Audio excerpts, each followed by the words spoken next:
હવે સમાચાર વાવ થરાદથી, જ્યાં દેશના 77માં પ્રજાસત્તાક પર્વની ઉજવણી રાજ્યકક્ષાના પ્રજાસત્તાક પર્વની ઉજવણી વાવ અને થરાદમાં થઈ રહી છે। રાજ્યપાલ આચાર્ય દેવવ્રતના હસ્તે થશે ધ્વજવંદન।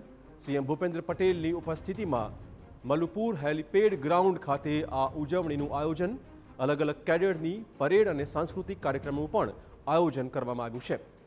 તો વાવ થરાદ જિલ્લો બન્યો। પહેલા જ વર્ષે અહીંયા રાજ્યકક્ષાનો મુખ્ય ઉજવણીનો કાર્યક્રમ, ગણતંત્ર પર્વની ઉજવણી ટૂંક સમયમાં જ અહીંયા પણ શરૂ થવાની છે।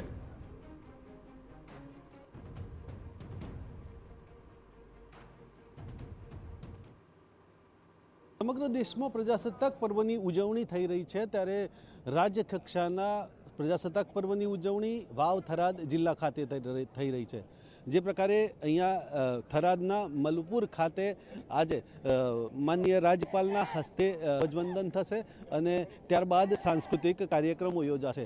જે પ્રકારે અહીંયા ગ્રાઉન્ડ છે ત્યાં પોલીસ પરેડ પણ કરશે અને ત્યારબાદ સાંસ્કૃતિક કાર્યક્રમો યોજાશે। આ 77માં પ્રજાસત્તાક પર્વની ઉજવણી વાવ થરાદ ખાતે થઈ રહી છે। બનાસકાંઠામાંથી વિભાજિત થયા બાદ પ્રથમવાર જ આ વાવ થરાદ જિલ્લાને જે પ્રકારે અહીંયા એક અવસર મળ્યો છે અને આ પ્રજાસત્તાક પર્વની ઉજવણી અહીંયા થઈ રહી છે।